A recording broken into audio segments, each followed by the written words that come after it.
Hi, everyone. Welcome to our webinar. I'm Sasha Ramirez, the OECD Education and Skills Communications Manager. Well, back in 1995, when I got my first car, I used to be able to pop the hood, use a couple of simple tools, and fix most of the problems that I encountered. Today, when I open the hood of my EV, I don't even understand what's in there, let alone be able to fix anything.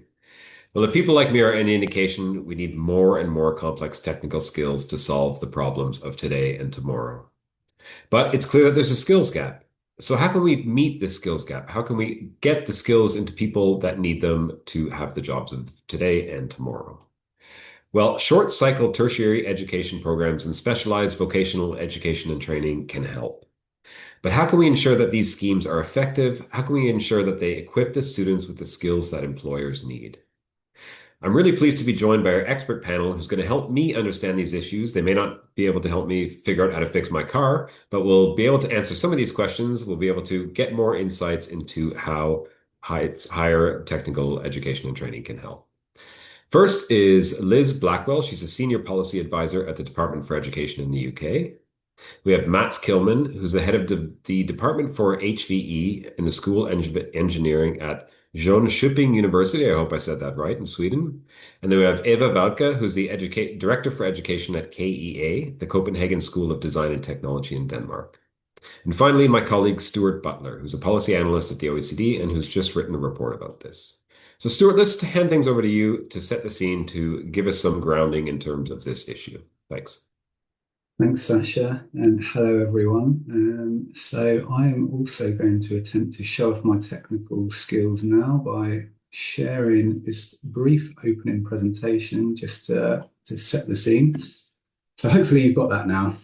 So I'm just going to give you like a short précis of kind of why we're here, what we mean by higher technical education, and a very quick canter through of what this looks like kind of across the OECD. And just to say, I'm probably not going to have time to go through everything on these slides, but we will share them afterwards, so don't worry. So what do we mean by kind of higher technical education? Well, we're generally talking about education at kind of the international kind of ISCED classification level 5. Okay, so these are short cycle, as Sasha said, so typically 2 years in duration. I mean, technically all ISCED 5 should be a minimum of 2 years. However, a quirk of this, in England, they classify 1-year programs at ISCED 5, so there's a bit of a diversity here. But this kind of education, it sits somewhere between kind of secondary level education and then kind of bachelor's level, sort of ISCED 6 level. So typically shorter. And these are programs that's designed to equip learners with kind of knowledge, skills, and competencies for particular occupations, trades, professions. So they're vocationally orientated educational programs. So then kind of why are we here today? What's the kind of context? So at the end of 2024, the OECD published a report, and that report was funded by the Gatsby Foundation. Now, they're a UK-based charitable foundation which has an ongoing programme of work aimed at kind of strengthening technical education in England across all levels, not only the higher levels. And I hope that Ginny and her team are on the call today because it's an ACE foundation and lots of great research, so do check that out if you can. But what were we doing in this report? We were trying to look a bit wider and look at some case study countries to give some inspiration for England in their kind of ongoing reforms in this area. And it's fair to say that in England, they've kind of been grappling with the prestige of higher technical education, the engagement with employers and getting kind of students to kind of study in these programs. And these are not kind of uncommon issues across OECD countries. So we were trying to look for inspiration across different OECD countries. And we looked at kind of 5 case studies. I won't go through all of them now because we've got speakers from the countries, but just to give you an example of the diversity. So you'll see at the top, Austria has a really strong higher technical sector, and that really starts from having a strong pathway through from secondary vocational level education. And they've got schools that will typically be quite specialised in subject area. So you might have a school that does tourism, you might have one that does performing arts, but then they have a strong pathway. So they'll have learners at kind of secondary level who go right through to the kind of higher level technical education we're talking about at ISCED 5. And for example, in their BHS programs, it's kind of automatic. You start off at secondary, you go right through up to ISCED 5. And I'll kind of contrast this to Ontario in Canada. They don't have a vocational education program at secondary. So kind of almost the first time students start learning is in their 24 kind of public colleges of applied arts and technologies. So here, you'll have these colleges which are really kind of acutely focused at this ISCED 5 level. They don't teach younger people or people at kind of lower ISCED 3 secondary level, really only at this kind of ISCED 5. They do a bit of kind of ISCED 6 kind of professional bachelor's, but mainly exclusively focused at that kind of small level at the ISCED 5.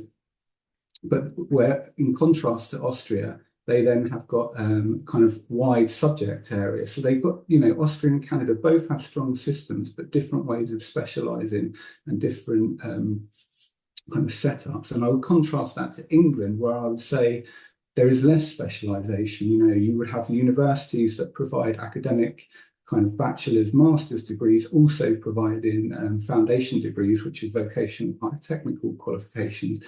And you'll have colleges that do kind of higher technical vocational programs, but also secondary level academic and vocational. So less specialisation in England. So let me move on now to this slide. So some of this I've already talked through. A couple of bits I'll talk through in the next slide, but the two things I wanted to take from this slide was work-based learning kind of placements within qualifications. So they are kind of one of the key features of these higher technical education programs, and quite often they're mandatory within programs across countries. So in all the case studies we looked at, typically there are mandatory kind of minimum periods for work-based learning placements. Again, go back to England. Here, they're a bit unique in terms of their advisory. They're not mandatory, and actually in the English data, it's difficult to find out in different programs and different qualifications the extent to which these work-based learning placements actually take place and what happens within them. And then the other thing that I wanted to talk about here is this kind of articulation with bachelor's programs. So across some countries, you can have features by which when you undertake a higher technical qualification at ISCED 5, in that particular subject area, it will confer an ability to shorten the length of bachelor's programs. So rather than do a 3-year or a 4-year program, you may only have to do a 2-year or 18 months. So the idea here that countries are trying to kind of do is try and reduce the costs of transiting through the different parts of education and try and actually integrate the systems a bit more and help people to kind of move into further depth into their subject area. So now I'm going to do a very quick canter through what does higher technical education look like in OECD countries. So this chart here is looking at, of the vocational students in a country, what level are they studying? And you can see there's a large diversity here. What I would say is that typically across OECD countries, short cycle tertiary, which is this ISCED 5 level, makes up a relatively small proportion of overall vocational students. It's not always true. You can see kind of career on the right-hand side, where almost 2/3 of vocational students are studying at short cycle and ISCED 5 level. Italy, on the other hand, where basically no one is. So there's a large diversity in terms of vocational students, what level they study to. And then if I go on to look at tertiary students, so what's the kind of penetration of these short cycle tertiary ISCED 5 level courses in terms of the overall kind of ecosystem of tertiary education? And we're looking at first entrants here. And again, I would say it's probably, it's not that high in overall terms, high technical education in OECD countries, but it can be. If I go back to Austria, of their tertiary students, almost a half, just over 40% are studying short cycle tertiary programs. So it shows the importance of those kind of pipelines coming up. And the same will be true for Ontario and Canada as well. So very quickly on kind of subjects, what do people study in these short cycle tertiary programs across OECD countries? Again, it's a mix, very different across countries. Most countries are given a mix, but some don't. If you look at Czech Republic on the right, they only offer higher technical education in performing arts. So they're very specialised and small. Lots of other countries do in a mix. And finally, before I kind of hand over to our other presenters, looking at age, again, it's a mixture here. So on the left, you've got countries such as Austria and France, where because they've got a pipeline coming through from secondary education, actually the age distribution of these higher technical learners is quite young. Over half of them are 15 to 19 years of age. And then I'll just finally kind of pick out the UK, which is in the middle here. They've got like around a third of people who are coming aged over the age of 35 years. So you've got a diversity of whether systems are kind of doing continuing vocational education or initial, whether people are coming directly from education rather than coming back to education from the labour market. And then that's just the kind of, again, you'll get this presentation afterwards. That's just a couple of our reports. It's the one funded by Gatsby on the higher technical education, but we've also looked at kind of pathways to professions as well. So I will stop there, and apologies for being quite so quick. I was trying to cover everything in the time that I had. Thanks, Stuart. You did a great job. You were very diligent about timekeeping, so we appreciate that. Can I ask one quick follow-up question? That was a really interesting presentation. From your research, I mean, is enrollment in these kind of short cycle tertiary programs growing over time, or is it stagnant, or is it decreasing? I mean, what are some kind of trends that you observe? Again, I think it's difficult to be precise, as in there's a variation over time, I think. I would say it's growing in some countries and it's stagnant in others. So I think some countries are just, I mean, and you saw that chart where, in some countries, the penetration in terms of the numbers of students studying higher technical qualifications is very low in some countries because they're just introducing it. So if I give you an example of Lithuania, a country that we've recently worked with, they've only just started to offer courses at this level. So you're getting some countries where they're thinking about the mix of education and just starting to introduce these courses. Others, such as England, they've got a long history of providing them. Maybe they did more in the past. I think a general trend that we've seen in OECD countries over the past 20, 30 years is pushing people towards academic bachelor's degrees.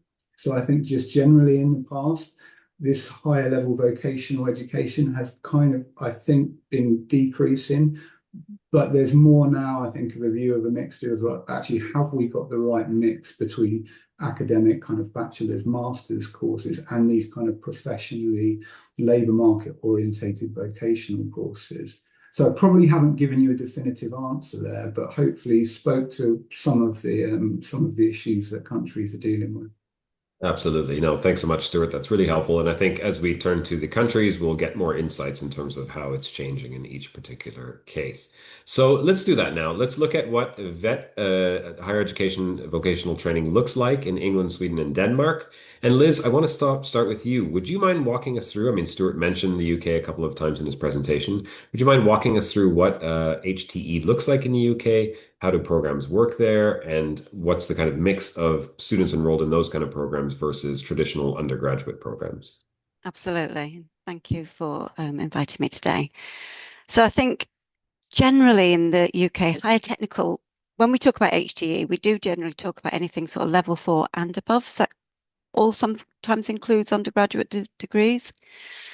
But sort of separating it out, sort of level 4, 5 from level 6, I think it's quite difficult. There's a real culture, and there has been for a long time, about level 6, and degrees were the epitome of what was students wanted to get to, and we've had a real culture of schools pushing wanting students to go that way, whereas now government's realizing that level 4, 5 is really, really important.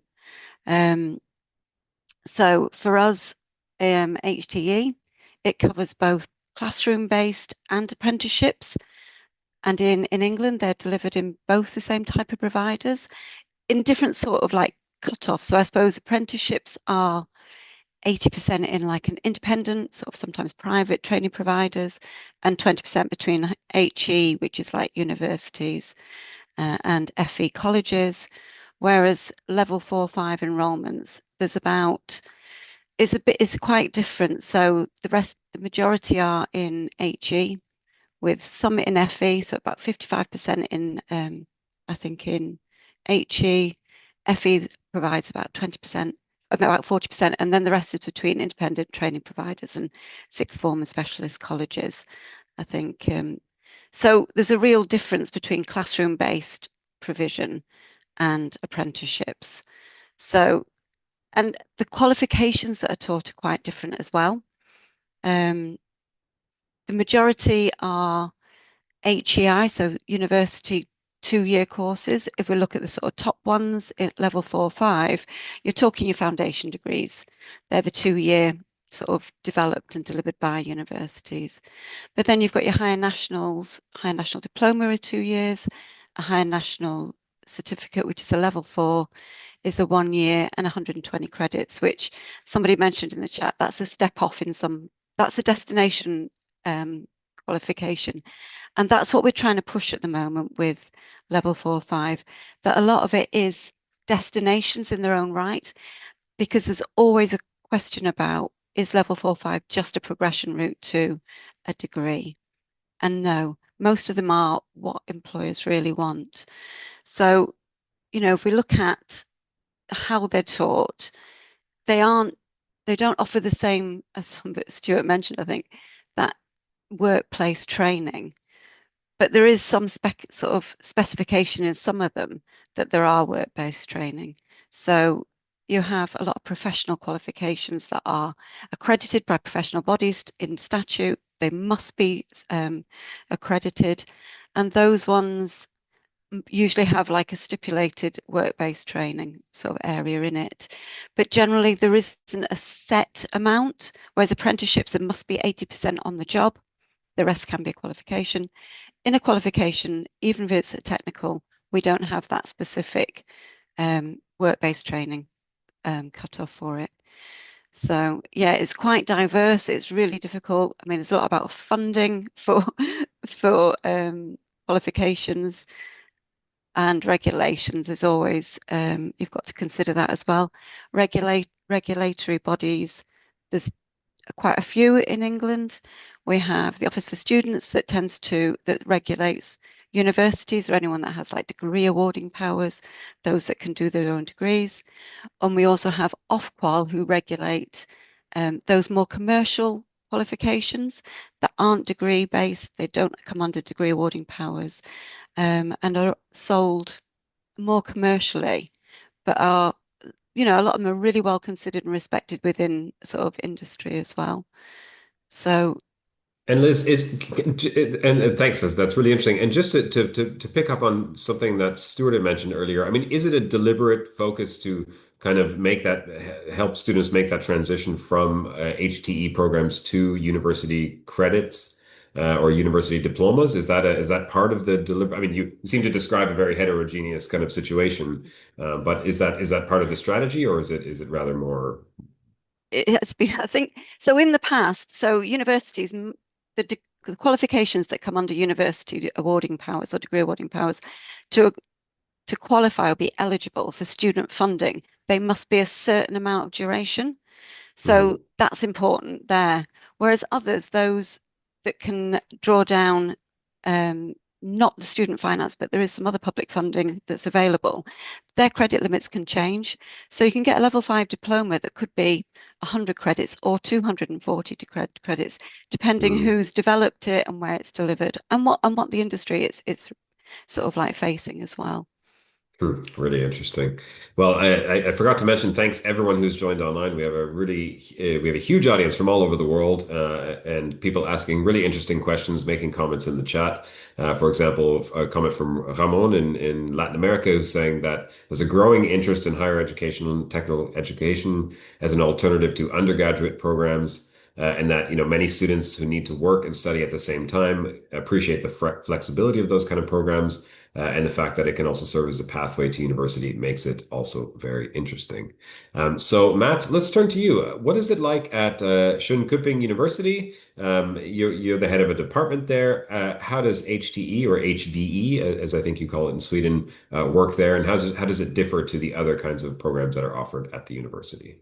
Yeah, well, the main thing here is that the HVE programs in Sweden are not funded by, say, government agency as the normal university education. So we receive our funding from the National Agency for HVEs.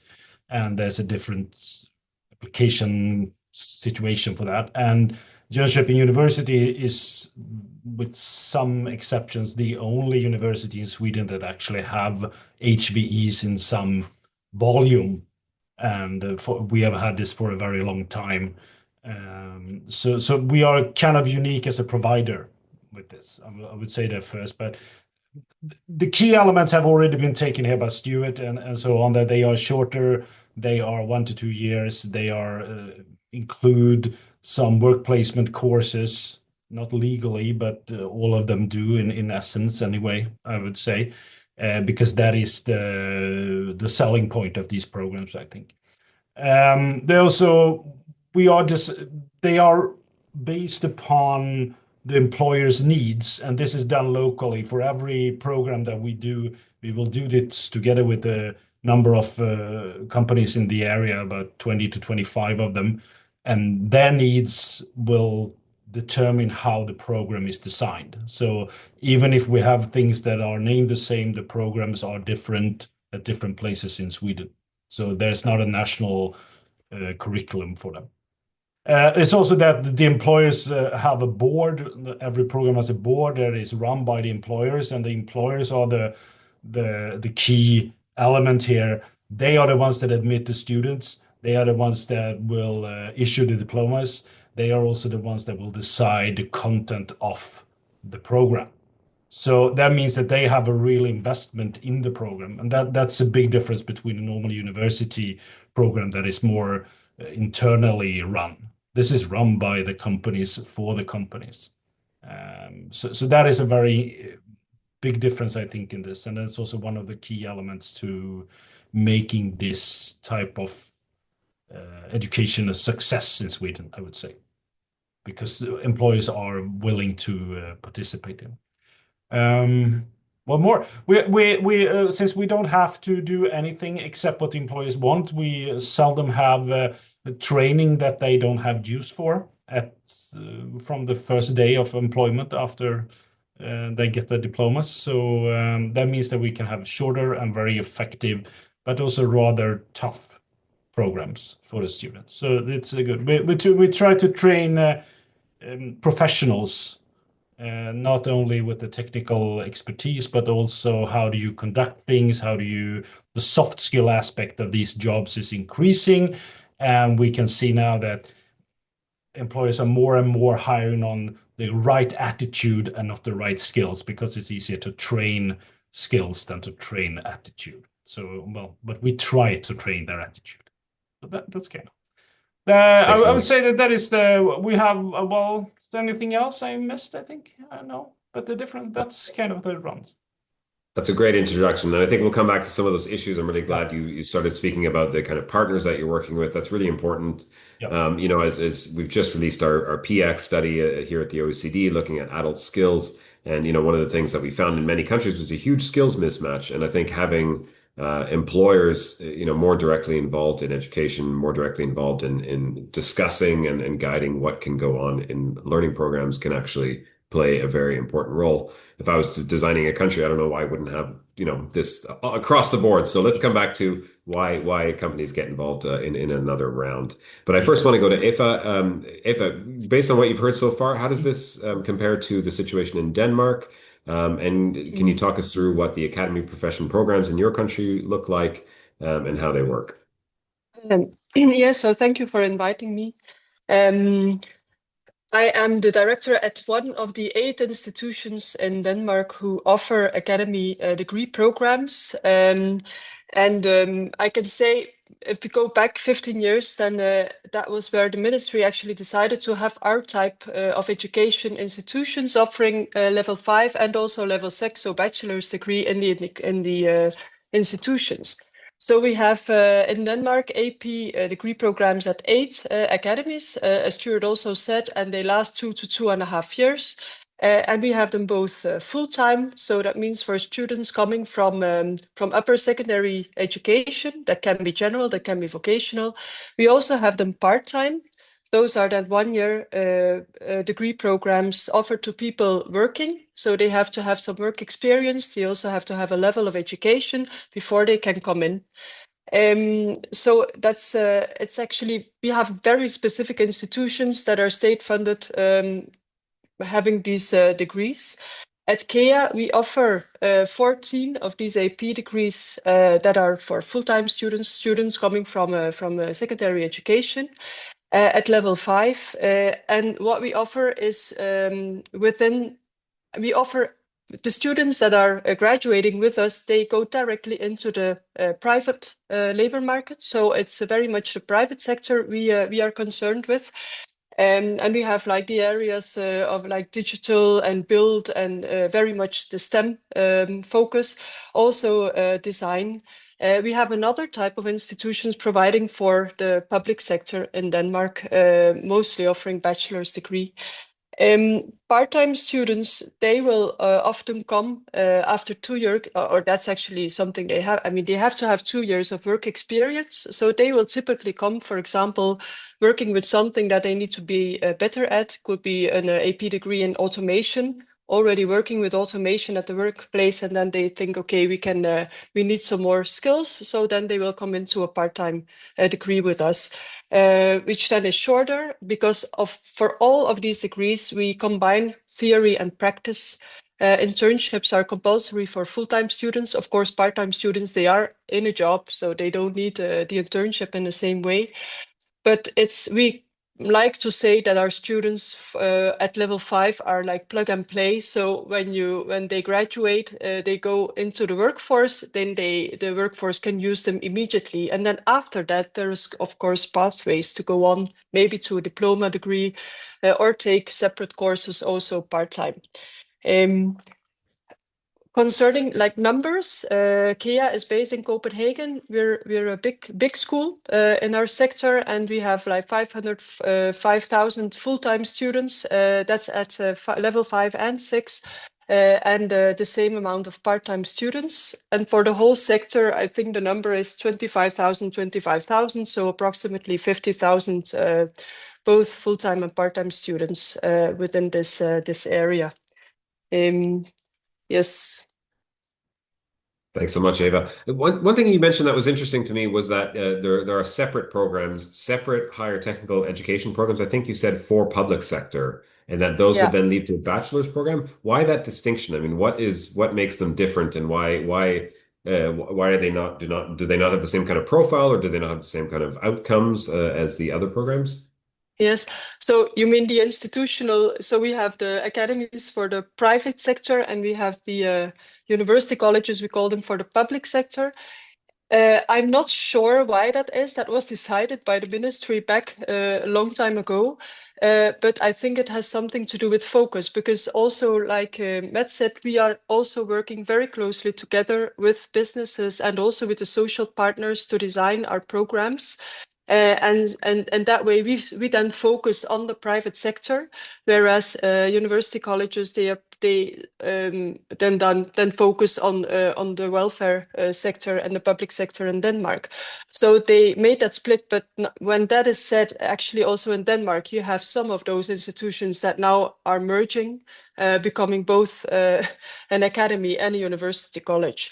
But I think we should go to the Ministry of in Denmark to ask, to get a clear answer on this question.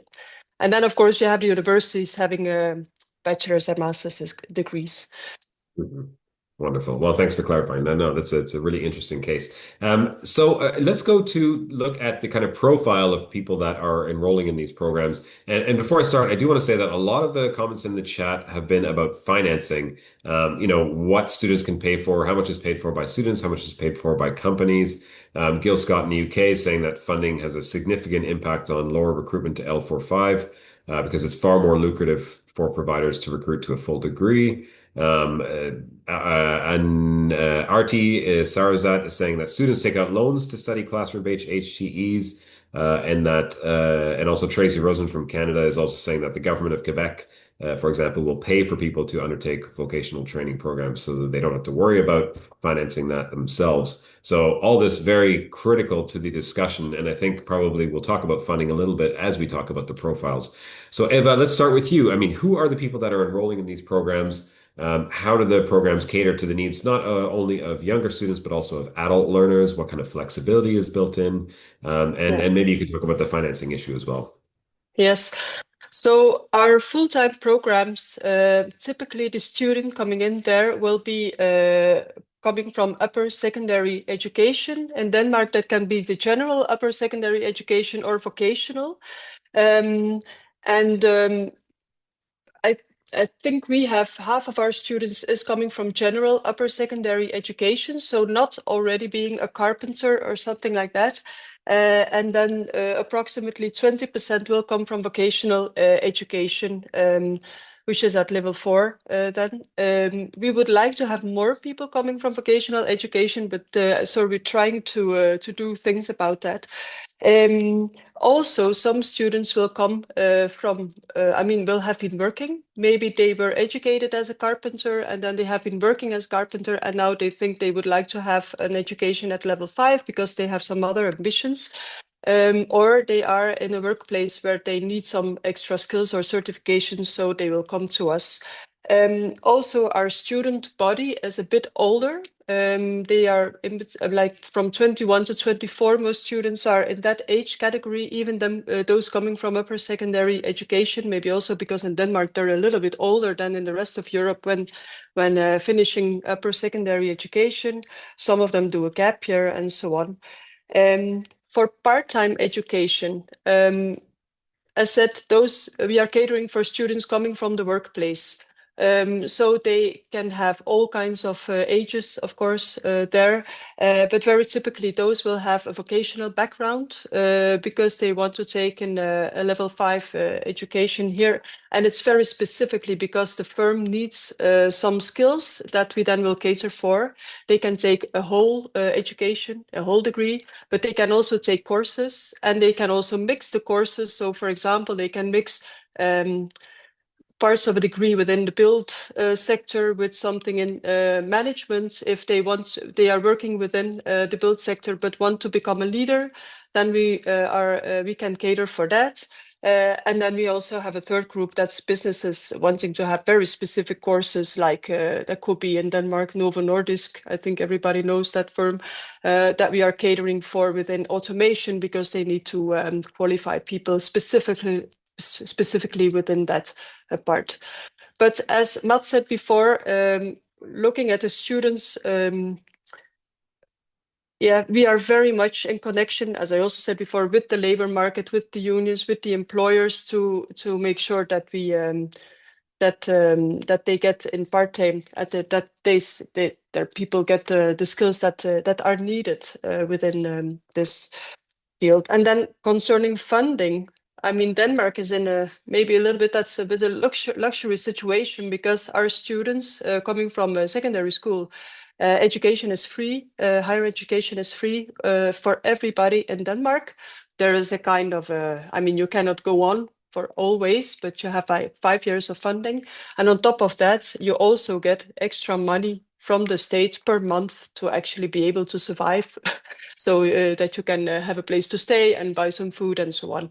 So in that way, we don't really have the same challenges as many people in the chat are mentioning here. Yeah. That's fantastic. I think I know where I'll be sending my kids to school. Yes. What are some of the pathways for the kind of younger entrants into these kind of technical programs? How are they exposed to them? How do they become aware of what is on offer? Because it seems like there's quite a lot actually of choice that they have in terms of the different programs that they can do. So how would they be made aware of those choices? Yeah, I must say, and that's maybe, also our sector is not. Our sector is the smallest sector within higher education in Denmark. And as you also, you can read about higher technical education in the UK, we also have a problem making our education attractive. One of the problems is that counseling in upper secondary education is very much still focused on universities because that has been a major thing as well in Denmark, that we want as many young people as possible to go to higher education, but then university is what everybody knows. Universities have also existed a very long time, so we're also struggling to make ourselves known. But when that is said, we work very closely together with upper secondary education, both like bodies, but also like schools specifically, to build or to bridge the gap in knowledge, so that more and more young people know about us.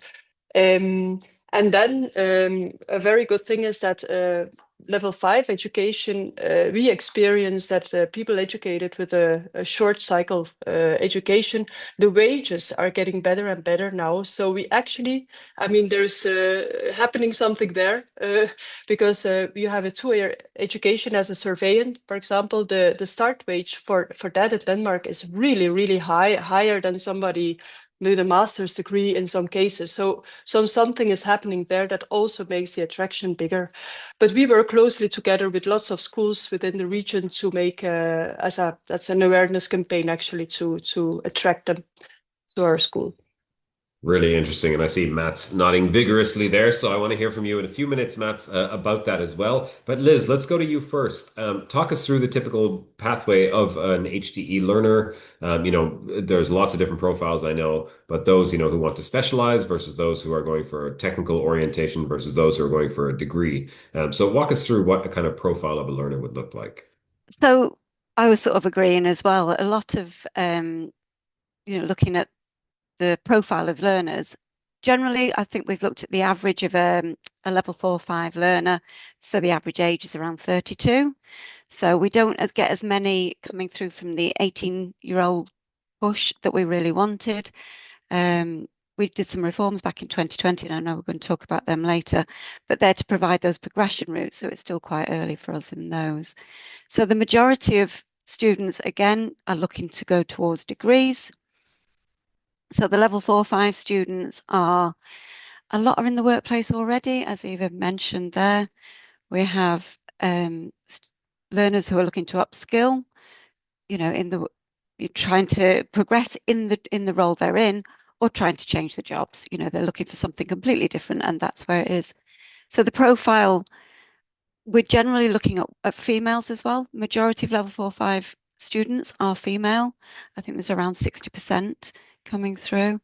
And I think that's because it's offered more, there's some offered locally in your FE colleges. So it's there's not so much having to move away for their university that your 18-year-olds will go to. You might get more that will stay locally and work and get offered part-time. So the part-time offer is quite good for HTE, sorry. So I think we get more of those. The other side, I suppose, is the funding. You can't get away from that, as I said earlier, and I've put some information in the chat, actually. There's quite a high percentage of level 4-5 that is sort of student, sort of employer funded or other self-funded. We have other government departments sometimes funding things, local authorities sometimes fund the students as well. But, so I think that's a draw because there's a lot of debt adverse out there.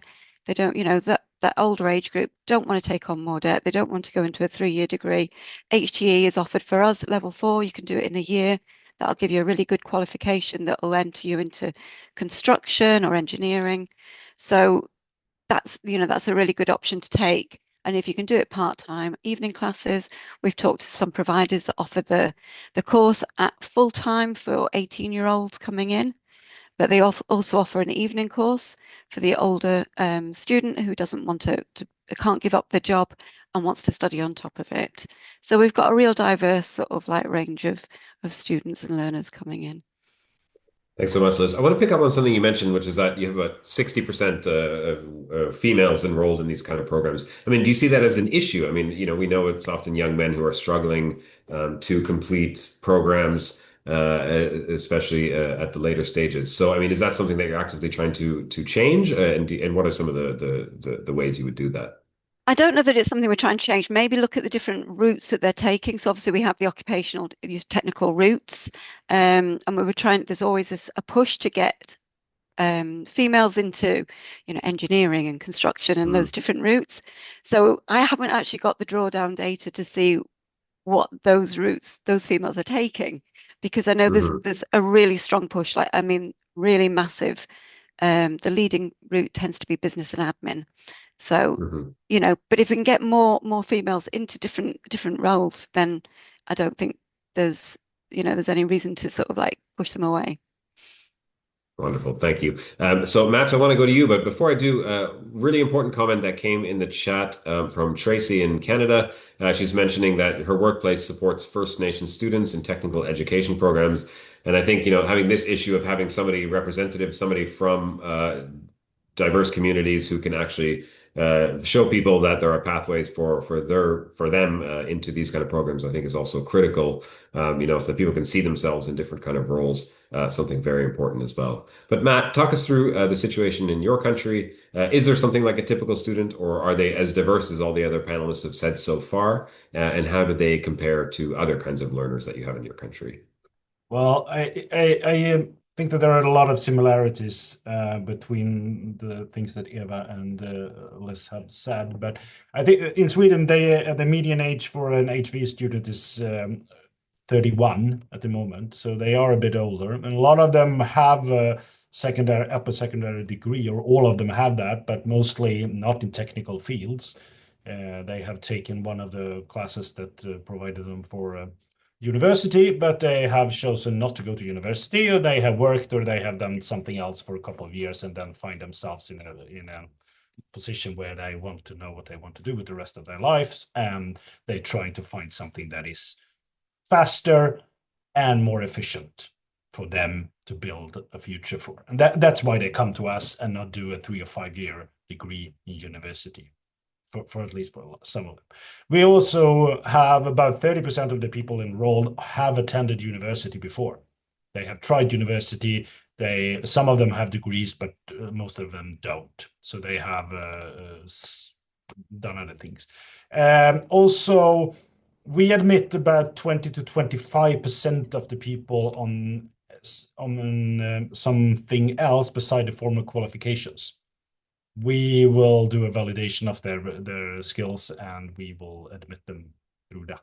So that is an integral part of us, especially in this area where I come from, where we have a lot of small businesses, small industries, where people go from school and they start working there, and they work there for 5 years, and then they want to be a production technician or take the next step, and then they have valuable experience that we will validate and make them eligible for this program.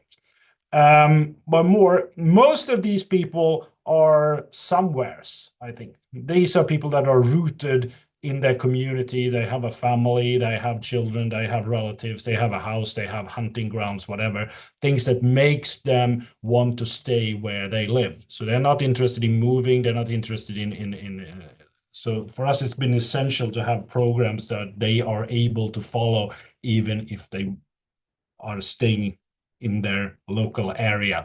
So we have a lot of programs. All of our programs are off campus.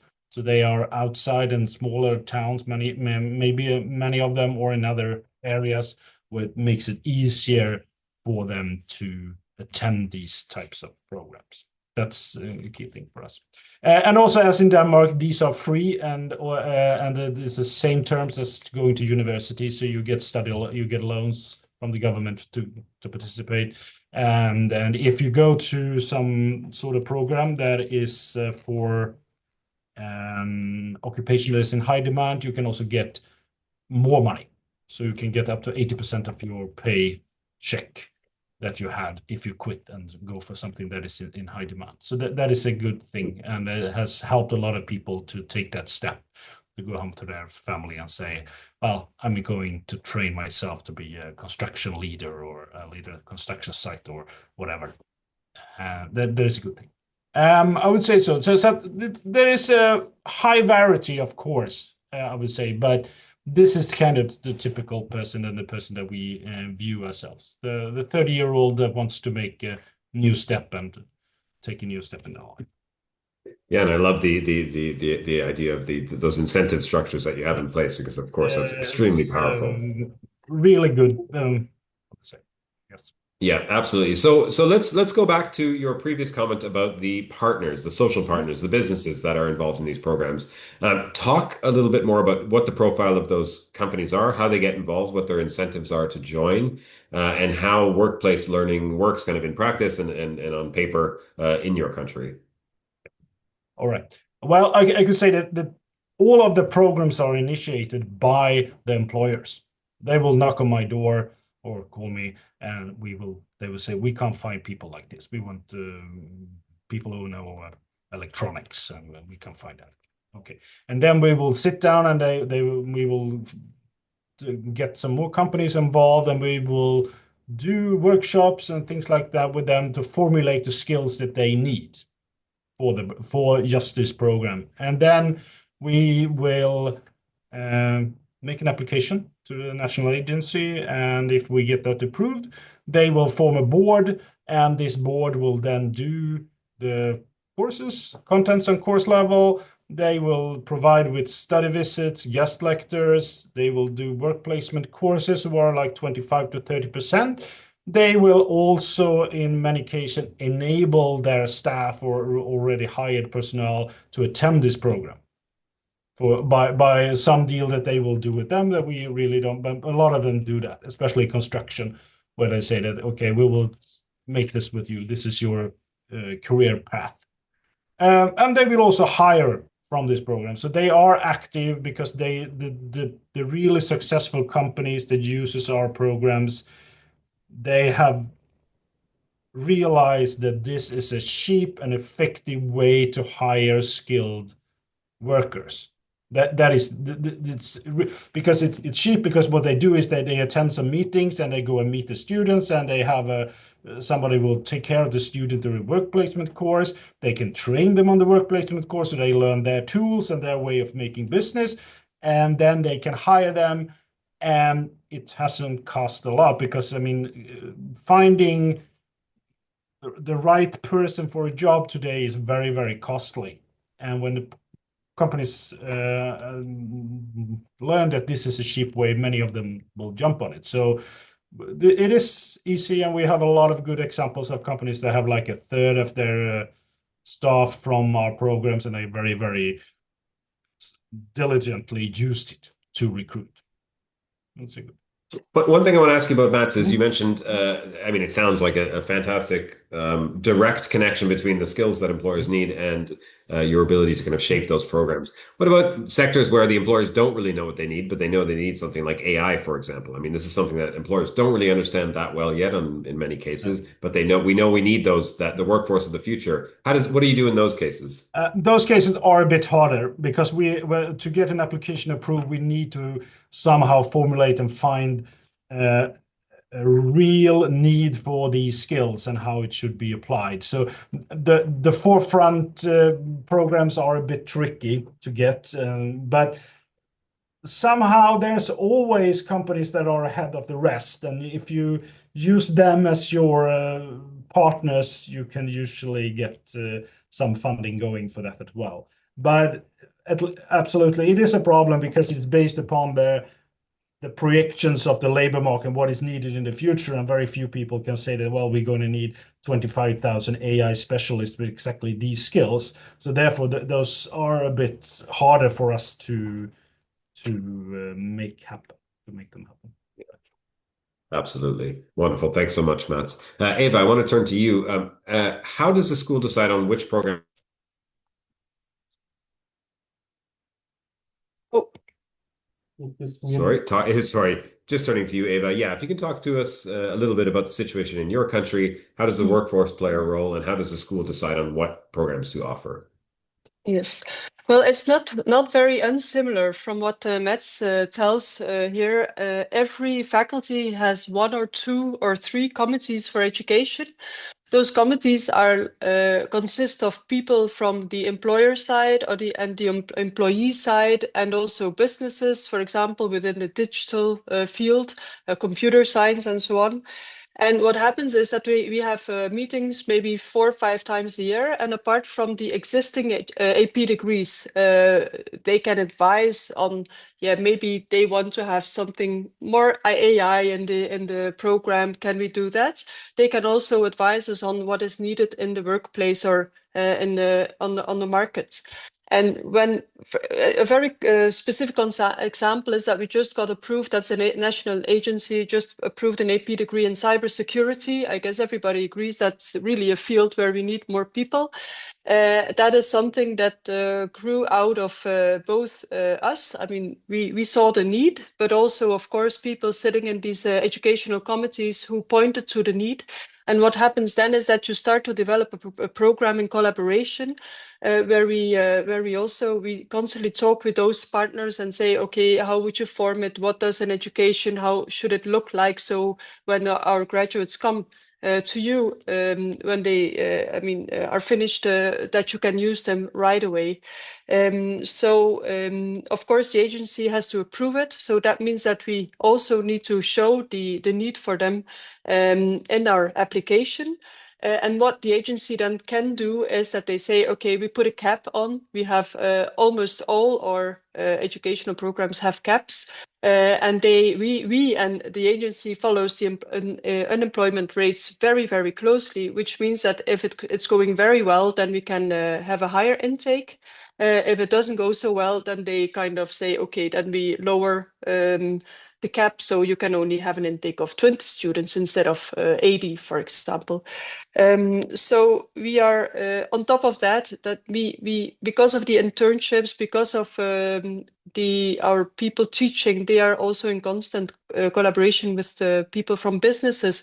We know pretty well what the businesses need, and that is always a good source to develop educational programs. So I think that's pretty much the way. I mean, we have a very data-driven institution where we collect a lot of data from both unemployment rates. I mean, that's in the statistics that are provided to us from a national board, but also from our own businesses. We have approximately 8,000 businesses we work with on a yearly basis, and it's clear that we try to use those as much as possible to make our programs relevant. But it's true that sometimes we are maybe more ahead in terms of deciding what the skills of the future will be. And then you need to then the part-time system is very good because you can try something in a course on a course base that is maybe only a part of a bigger education that you then can develop later on. That's how we do it. Yeah. Yeah, I love that idea of the kind of incubation of new skill development. It's Yes. fantastic. And it seems like a very efficient way to do it, actually. Yeah. So wonderful. So we're almost out of time, but Liz, I'll come to you just very briefly. Talk a little bit about how the reforms in your country have better aligned the needs of employers and the providers in your country, and how employers get involved in practice. What are some similarities, differences between what the other two guests have spoken about? Sure. Yeah. I mean, there's a lot of reforms, and I know I've not got a lot of time, unfortunately, so I'll be quick. Yeah, employers are essential to the whole system for us. The new government introduced Skills England, which is a new body set up, and that's just to they're to identify and address skills gaps. And they predict, one of the prediction I know in one of the reports, they've said that the UK labour market will need a greater share of higher level skills by 2030, and more than 60% of them are at level 4 and above. So it's just showing that HTE is so important to future skills, as I said. Part of our reforms back in 2020 were to introduce higher technical qualifications, HTQs, and these are, well, it's a kite mark. It was a kite mark that's given to a qualification that matches what were called occupational standards. Now, the occupational standards, they're developed by employers. So groups of employers would come together and design what the knowledge, skills, and behaviours were necessary to work in that occupation. And that would create and be put down as an occupational standard. So higher technical qualifications, an awarding body could put forward a qualification and say this qualification matches that occupational standard. It was then assessed to see how, that it did align, and was given this kite mark or a quality to mark. It was a really stringent test in there to ensure that there was employer demand, and also that employers were involved in development, not only of the occupational standard, but were involved in development of the qualifications that came through. So they're sort of like the flagship qualifications. They're level 4 or 5. It's an opt-in process though, which it's difficult because, as we know, it takes a long time for any reforms to embed themselves. They're still very new. The approval process, the initial one, took 2 years. So they've only actually been in delivery for a couple of years now. And it was an incremental sort of rollout. So we've only got, not all the routes, those technical routes are actually out there for delivery. I think the final ones start in September this year. So they're showing good, and level 4-5 is lifting, it is coming up a bit. So we're hoping that HTQs are fundamental to that. Obviously, like I say, we've got Skills England, who will work really closely with employers, all the data that's coming through. So again, as Eva was mentioned, it's quite a data-driven evidence base, but they're going to say which skills gap, where the skills gaps are, what are the priority areas that we need. We've also got changes to student funding coming in, which is the lifelong learning entitlement, where modules of qualifications at level 4 and above will be able to be funded. In the past, it's always been like a full qualification. But again, I think Ava mentioned like that incubation period. This will allow somebody to step into a qualification at a modular sort of area and try it. But it'll also allow those who are in the workforce and just need to upskill those emerging skills when we've always got, we talk about in the past where we had new smart meters being fitted. We had a lot of engineers and electricians who were very qualified but didn't have that small, tiny little bit of training that they needed. They can now do that in a modular way. So there's a lot of sort of reforms coming through for us. So yeah, a big suite of them. Absolutely wonderful. No, I love that modular approach. Really, I mean, that flexibility is what the need that people that are already in the workforce or that have, difficult lives, juggling family, work, everything else, that helps them meet their needs and helps them get to the next level. So, Stuart, I know you've been waiting very patiently here while we've had a really interesting conversation with our panelists. I wonder if you have any last reflections for us in just the last 2 minutes based on what you've heard that you want to share with us. Thanks, Sasha. Well, and thanks to all the panelists as well. I had the easy job of just introducing it and then let them give their expertise and insight. I suppose, look, there's lots here, and I mean, you've probably seen on the chat like loads of really kind of insightful comments and questions. I suppose the thing that struck me that came out of the discussion as we went through was just, and like there's no kind of smoking gun that solves all of this, but just actually that involvement of employers and kind of what success looks like in kind of delivering what employers want and what students want, and kind of aligning those two things. So how do you come up with programs that meet employers' needs and equip students and learners with the skills that are needed to thrive in the workplace? And I think we heard some very kind of interesting reflections about how those are done across different countries. And I think that's really vital in this education, right? It's about equipping people with the skills they need to succeed in the labour market. And to do that, you need to know what is needed in the labour market. And there were lots of questions as well about how do we know what the skills needs are? Can we use AI? Can we use new technologies? And I think there's a room for all of that. But what I heard from Ava, from Matt's, was actually, look, a lot of this is relationships. It happens on a local level, and it's about building those relationships with employers, supported by a policy framework which enables you to kind of take the demands from employers and create programs that kind of does that, that gives them the graduates that with the skills that they need to succeed in the companies. I mean, and the one thing that I kind of liked, I think that is done in Sweden, they typically do these work placements at the end, and Matt's mentioned it, about companies, employing these students. Well, actually, the way that you can design programs and the way that you design and control the kind of creation of new programs in collaboration with the social partners and with employers, I think is critical. So those things really struck a chord with me as we were speaking today. I mean, lots there, but that's the kind of thing that I wanted to pick on. Wonderful. Thanks so much, Stuart. Well, huge thanks from me to all of our panelists, to you, to everyone, most of all, who's tuned in. We had a really wonderful discussion online, lots of comments in the chat. As always, please tune in for future OECD webinars.